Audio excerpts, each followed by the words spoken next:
Shalom, giving all praises to Yahweh Bashem Yahushua Bashem Rakakwadash. Shalom to the 144,000 the rest of the elect out there. Shalom to you all, 6:07 a.m. Today's date is January 3rd, 2026, year of apostasy, agents, and sellouts. I'm going to have a lot of them. Anyway, I'm going to entitle this video, "And I will cause you to pass under the rod of the covenant." This is from Ezekiel 20, verse 37. What I'm going to do is I'm going to read from the 33rd verse of the same chapter to the 37th verse. I might read down beyond it to the 38th verse.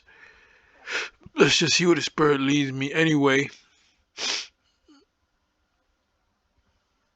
let's go right here. Give me a second. Okay, this is in Brazil. This was on the New Year's. This is where their New Year's celebration, their form of fireworks. This is drone technology. And look who popped up out of the sea. And this is, like I said, these are Israelites here. Because they believe, the majority of them believe that so-called Jesus is a so-called white man. Caesar Borgia, as you will, if you will. So anyway, let me just go ahead and play it. I got the sound off.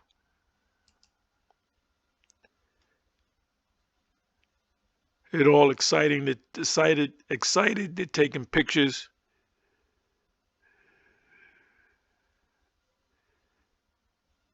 So there you go. So I thought about this precept. It said, this is Ezekiel 20, verse 33. And this is going to prove that if I'm one of the elect and you listening to me are the elect, you'll be beamed up into ship. Every elect Israelite will be beamed up into the ship. You got some people saying, well, you could be an elect and one of the elect and not make it. No. If you're one of the elect, if you are in this truth, you're teaching this truth, you're breaking the scriptures down correctly, and you're an Israelite, and you constantly, and you're dedicated and diligent about this work, and you don't take that chip, because you can do the work, you can do this thing for 20 years, 25 years. You get weak and take the chip. Well, that means that you were never one of the elect. You just thought you were one of the elect.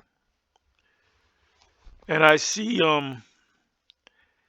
when this chip, when the MOTB becomes mandatory, the hour of temptation, spoken of in Revelation 3, verse 10, I wouldn't be surprised at all if members of GMS go ahead and take it. Maybe take it and not saying it and then come to the camp like they ain't got it. But we'll know because you'll be able to eat. And we're going to eat too because we're going to trust in Yahweh Bashem Yahushai pursuant to Isaiah 65. So that's when your faith kicks in. So in the beginning we might miss a couple of meals. So, train your mind that you can't eat nothing for just drink water for a couple of days. Because people are going to get weak quick.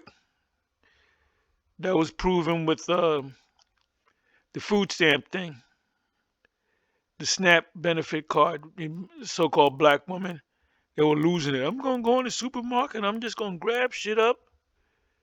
And you notice that stopped. They ain't making no more videos because they got their, at the last minute, they got their food stamps to SNAP.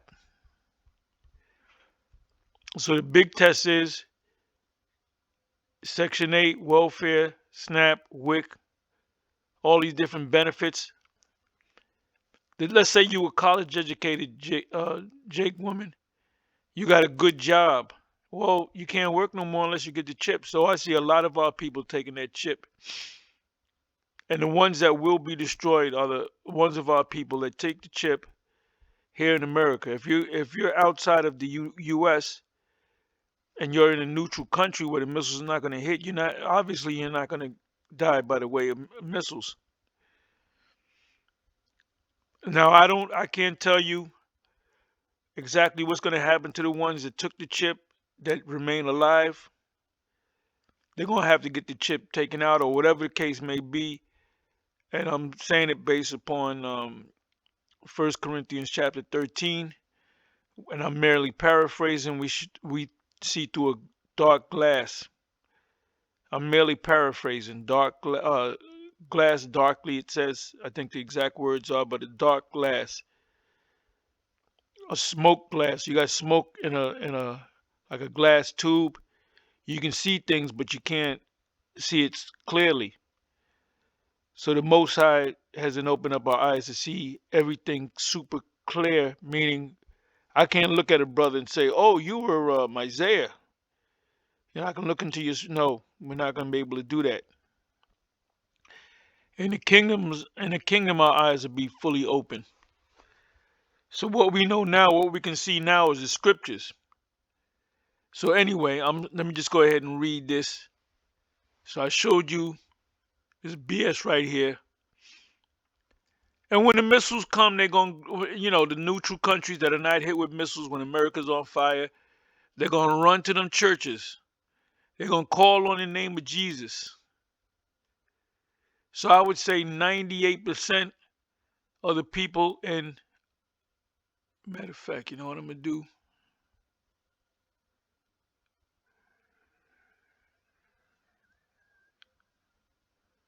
Okay, let me go over here. Open this up. Google.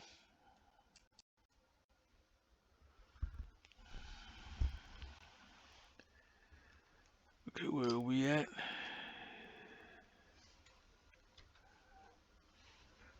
Okay. In the dark here.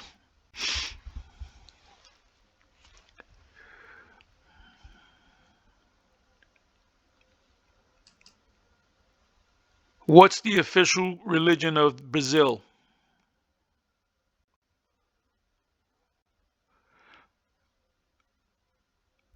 Okay. Brazil does not have an official state religion. It is a secular country with freedom of religion, but it remains the world's largest Catholic nation. If you're a Catholic, you believe that the Messiah, the classic Jesus, white Jesus, largest Catholic nation with a significant and growing population. It's growing of evangelical Protestants which believe in the white Jesus alongside diverse other faiths, while Catholicism was historically dominant and the state religion until 1891. The Constitution guarantees religious liberty for all. Secular state. Brazil's constitution ensures separation of church and state. Um,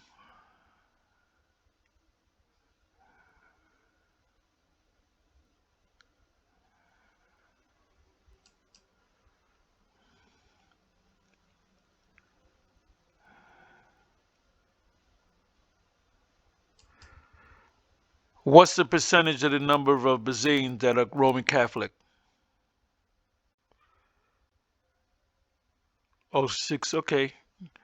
As of Brazil's 2022 census, so we talking about almost 60%. So for every Brazilian, every 10 Brazilians, 6 of them are Roman Catholics. A Brazilian identify as Roman Catholics, a significant drop from previous decades. Okay, they're waking up, I guess. Though Catholicism remains the country's largest religion, this figure represents a decrease of from 65% in 2010, with evangelicals seeing substantial growth. Evangelicals are nothing but other Christian organizations and churches now making up around 26% of the population, and these with no religions are also included. So you're talking, so you have a lot of people that left Roman Catholicism and they're following these other, um, matter of fact, it opens up over here. It's always good to have these numbers.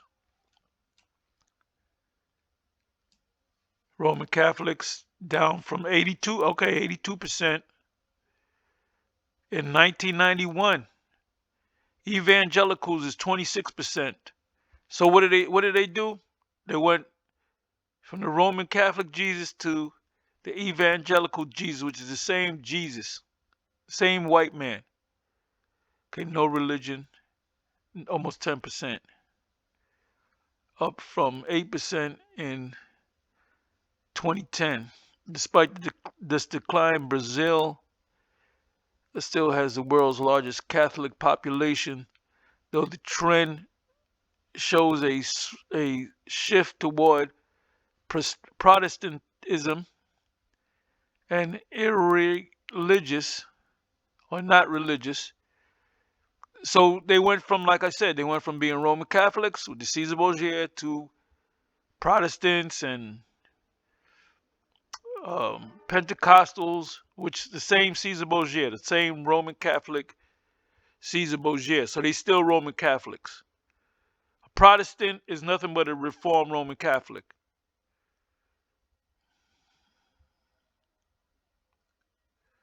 Where am I? Just give you another shot at this. There you go. Let me bring it back. They got the pictures out. And this was probably sponsored by the Roman Catholics. And don't be surprised if this new pope goes to Brazil. I believe, I'm going to look that up anyway. I'm going to look that up. Maybe not now. Or maybe, yeah, I don't know. Let's see.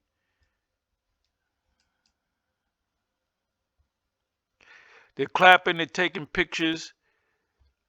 A lot of them might say, let me go back to Roman Catholicism. Okay, so we got that. Let me open this so we don't need this no more. So if we of the elect and we get beamed up, if we're one of the elect in America, we're gonna hover over Babylon the Great, and we're gonna see the missiles hit the place, and we're gonna see what John saw, which looked like a lake that was set on fire. Because the U.S. the Babylon is in the shape of a lake.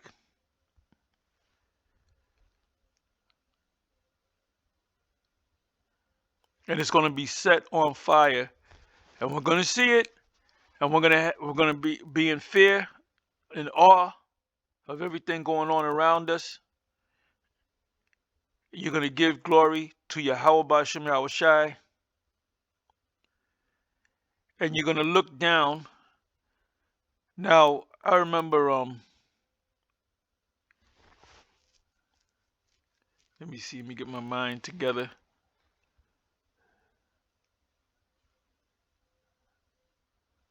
Anyway, I'm just say this: we're gonna get a ringside seat, and we're gonna see the destruction. This is simple stuff.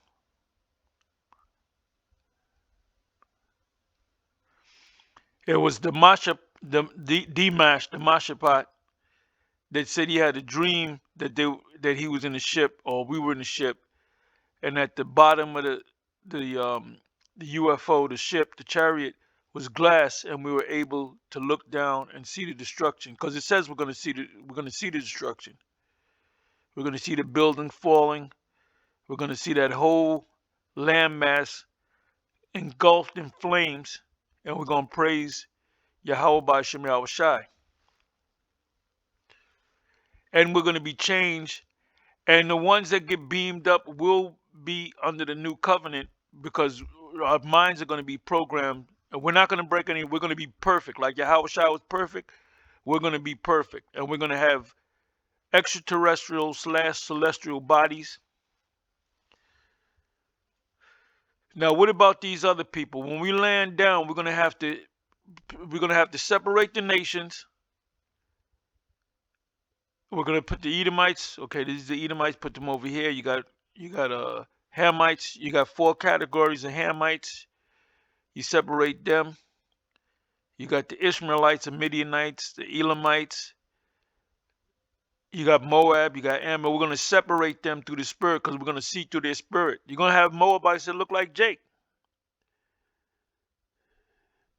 You're going to have Jakes that look like Moabites. So we're going to put the whole planet Earth in order to give them work assignments. The first work assignment, one of the first work assignments is to clean up them bodies.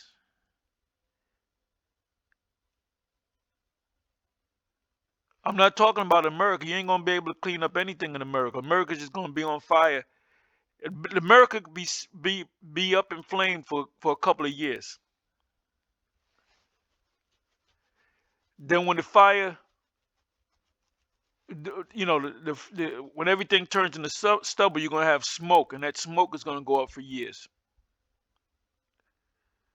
Then eventually that smoke is going to subside, and you're going to have this desert. You guys you people, men, whether you be a man or a woman, you people that turn your back on this thing and run the vocab, you can't see this. What we tell you, you can't see it. You got guys like Marquette that bashes the Israelites. I don't know why Captain Zarek keep going on this guy's show. If you know he's not going, well, maybe he'll get it. He ain't gonna get it. It's too late in the game for you to be playing around with this thing, and we ain't fucking with y'all. If we see you can't get it, you don't take it serious, we're not gonna, you come back and let me come back next week and let me see if you can. No. You tell them once, you tell them twice, they can't get it, you forget about them. You avoid them like the plague. So now when we gather all the nations, and I'm going to read this in Ezekiel. When we gather all the nations, Ezekiel 20 to be exact, I went to it. We're going to tell them that you can't be Roman Catholics, you can't pray to the white Jesus. And you know what they're going to do? They're going to buck up. The mother nations are going to buck up. They're going to try us. The Edomites are going to try us. And we're going to destroy them with spiritual power. And then they're going to realize you can't defeat these people. These people are angelic beings. Oh, they're going to know. You're going to know a different. You're going to see an Israelite compared to any other nation. We're going to look totally different. You're going to know there's going to be a glow about us. And we're all going to have spiritual power.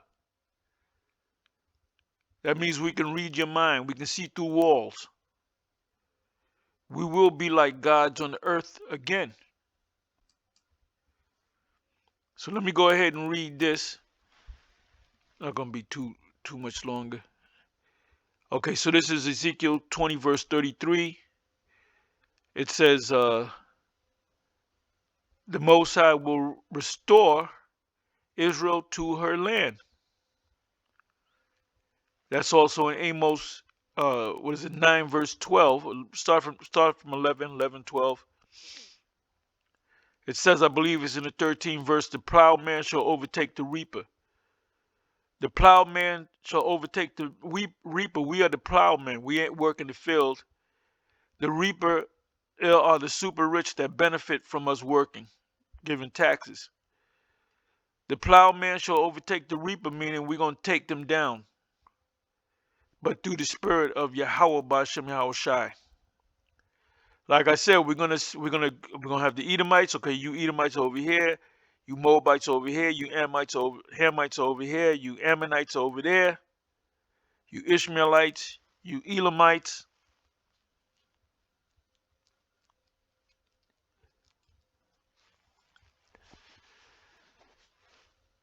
and then you, like I said, you're gonna give them work assignments. And when they buck up against it, you're gonna beat the shit out of them or kill them. And we can kill them and bring their spirit back. I don't like the way you died.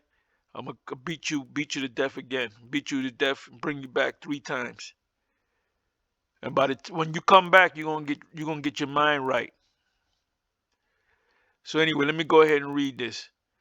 As I live, saith Yahweh the Most High, surely with a mighty hand and with a stretched out arm and with fury poured out will I rule over you.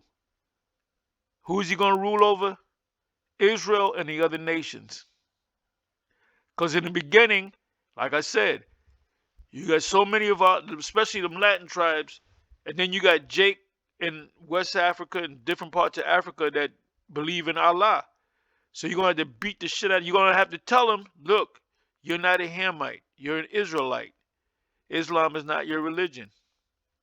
And you're going to catch them praying 5 times a day, and you're going to beat the shit out of them until you beat them down and kill them, that they finally get in their thick skulls that Allah's not God. If Allah was God, wouldn't you think he would have came down already and saved them Arabs? Because they always, when they get bombed, Allah, Allah. You should say, you know what, I don't know, maybe there's no Allah. You got your babies, man. What did the IDF do to your babies? They blew up hospitals, man. You go Allah, Allah, Allah. You're gonna get it right. And we're gonna beat the fuck out you until you get it. Until you submit. And you're gonna submit very quickly. Especially the elite. The elite will be the elite of Esau, or the nations that work together, the super elite. They're gonna be all right, and we're just gonna grab them up, and we're gonna give them work assignments. They're gonna know what it's like to work a hard day, a full day of work.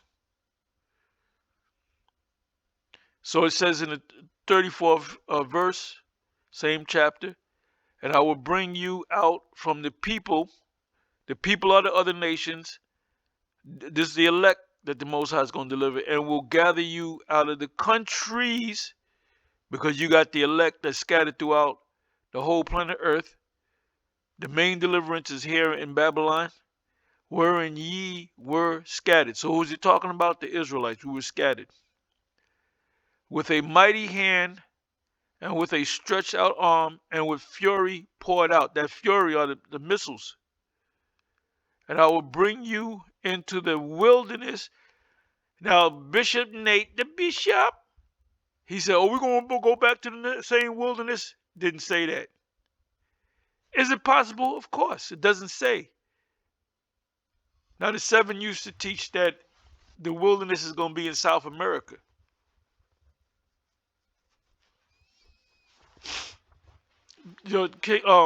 Moses said, by the way whereof I spake unto thee, the way that he spoke unto them was in the wilderness, thou shalt see it no more again. Wasn't talking about Egypt, but was talking about the wilderness. Because they were in the wilderness for 40 years. 35th verse, and I will bring you into the wilderness of the people, and there will I plead with you face to face. I believe the word plead means judge.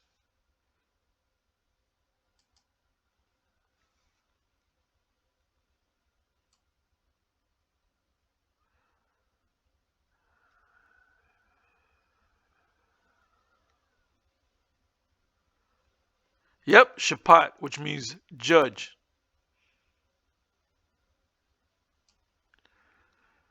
So the ones of you that can't get it, you're going to get. And the Most High is going to work, the Yahweh Bashem Yahushua is going to work through us. We're going to be doing his bidding.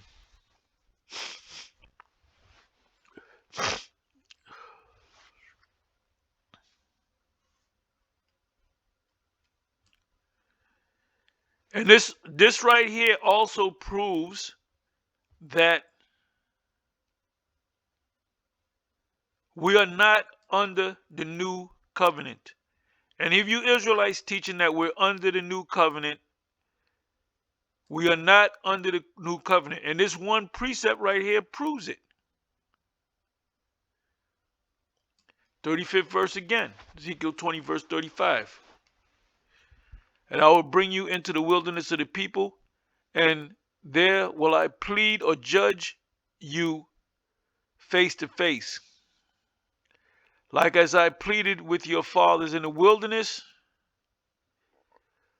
of the land of Egypt, so will I plead or judge you with you, say if Yahweh.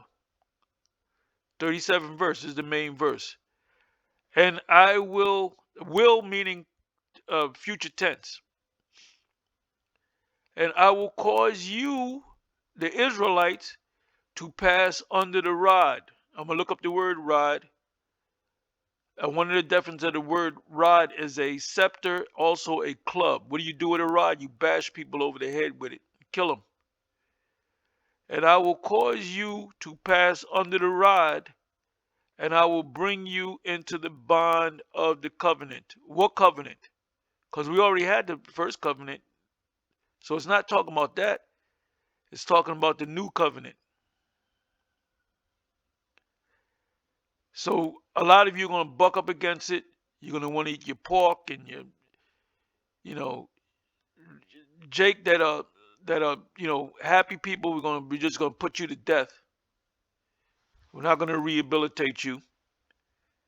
Now, the question is, what if a guy was a Mo in the past and he want to come into the truth? He can come into the truth,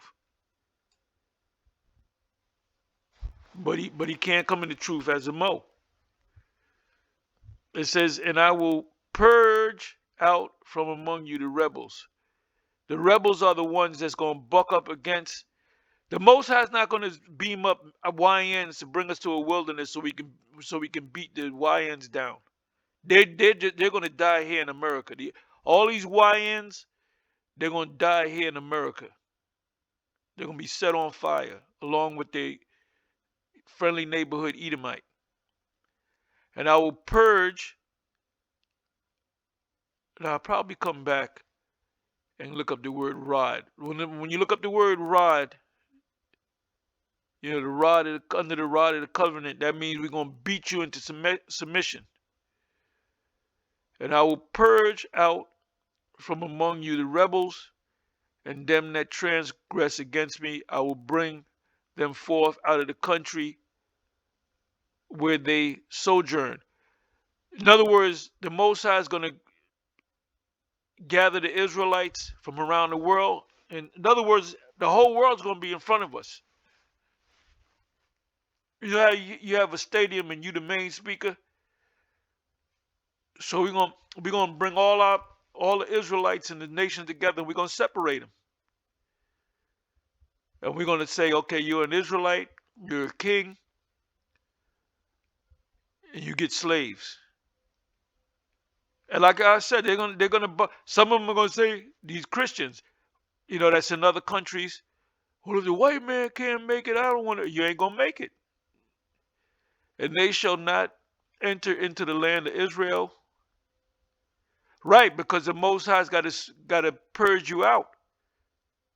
And ye shall know that I am Yahweh. 39th verse. As for you, O house of Israel, thus saith Yahweh the Most High, go ye, serve ye everyone his idols, and hereafter also, if ye will not hearken unto me, but pollute ye my holy name. I'm calling on Jesus. No more with your gifts and with your idols. For mine holy mountain, which is the Levant, the Palestine, And the mountain of the height of Israel, saith Yahweh the Most High, there shall all the house of Israel, all of them in the land, serve me. So the ones that buck up against it, we're gonna take them out. There will I accept them. That's the kingdom, and there on the earth will I require your offerings and the first fruit of your oblations. Those are sacrifices with all your holy things. The only sacrifice we're not going to do is the sin sacrifice, because we're not going to sin. I will accept you with your sweet Savior when I bring you out from the people. That's in the future, and gather you out of the countries wherein ye have been scattered, and I will be sanctified, righteous, holy, Kodash, in you before the nations. And ye shall know that I am Yahweh when I shall bring you into the land of Israel. So you got to be cleansed first. You got to be purged out into the country for the which I lift up mine hand to give it to your fathers. And there shall you remember your ways. Go back to the laws. The scriptures speak about seeking the old path. And there shall ye remember your ways and your doings, wherein ye have been defiled. Every last one of you, us, are defiled until the Most High cleanse us. And ye shall loathe yourself or hate yourself in your own sight for all your evils that ye have past tense committed.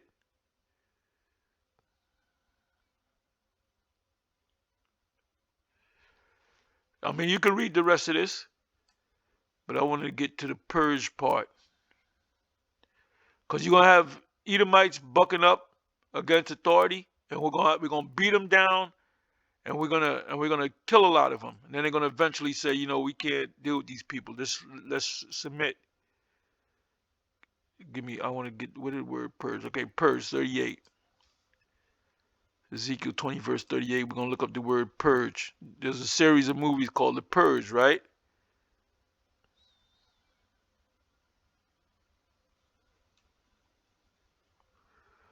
Did I pass it?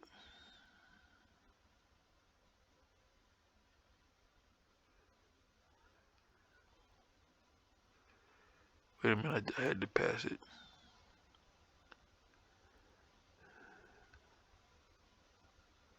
I will purge out.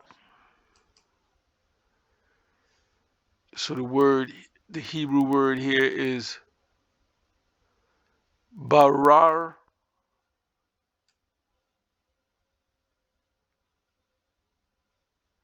to purify, select, polish, chose, purge, cleanse, or make bright, test, or prove. To purge out, purify, to choose, select, to cleanse, make shiny. Right. We're gonna be that shining light. To test, prove, to purify, to polish arrows, to purify oneself, to show oneself pure, just, kind. Like YNs. They're not gonna make it. They're gonna have to come back in the kingdom. These YNs are not gonna make it. They're not gonna make it.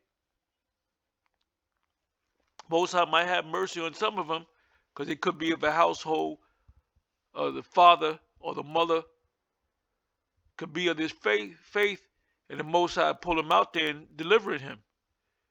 But we ain't bringing the Most High ain't beaming up no YNs.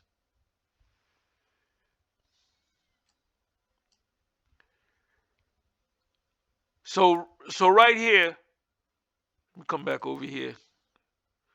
This one scripture, as Lead Belly would say, what's that scripture? That scripture? Let me see.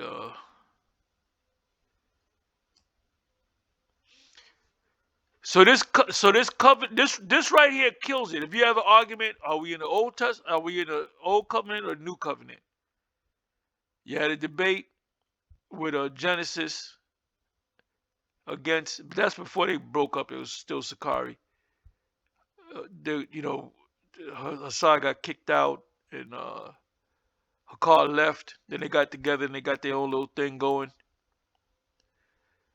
And they had a debate with Captain Zariak, and I was watching the debate. I did my commentary on it, and I said that Captain Zariak lost the debate, and then Captain Zariak a couple of days later got in contact with me, left a message. You want to meet? This, that, and the third. And I said, yeah, we'll meet one day. No big deal. Because I guess he wanted to know why did I say that why was my view that he lost? Well, it's right here. It's right here. This is all you need. This in boxing, you got 12 rounds. Sometimes boxing matches go 12 rounds. Sometimes they go to the 12th round and get knocked out. Sometimes the 10th round. Sometimes you get a first round knockout. This right here is a first round knockout punch. Ezekiel 20 verse 37. Anytime there's a let me read it. Let me read it. And I will cause you to pass under the rod. When you read the verses preceding that, you can see that this is something that's getting you tell them, look, Most High will. What does will mean? Future tense. Restore Israel to her land. So now when you read down, you know it's a future thing. This is yet to happen. I will cause you to pass under the rod, and I will bring you into the bond of the covenant. That's a new covenant. If somebody says, well, let's talk about the person doesn't understand the scriptures. So this is the first round knockout punch for the argument is whether we under the new covenant or not. We're not under the new covenant. We're still under the old covenant. Because guess what? If you come into this truth, the Most High winks at your ignorance, and you coming up into this thing, then you try to keep the laws as best you can, unless you're a Gentile-minded Israelite. Apostle Paul and Peter said you don't got to keep all the laws, but keep some of the laws. One of the laws, for example, was the adultery, because that's a heinous crime. And you got guys that commit the act of adultery and wind up getting hit, getting taken out. And then they say, well, we found out he was committing adultery. Okay, so why did the Lord take him out? Because he broke an old covenant law. You commit the act of adultery under the new covenant, you're going to be put to death. But guess what? You're not going to be put to death because you're not going to break any laws, because we're going to be programmed to be perfect. When Yahweh came on the scene, he did not break one law. He was perfect. So we're going to be, it says, we shall be just like him. Anyway, shalom, on to the next.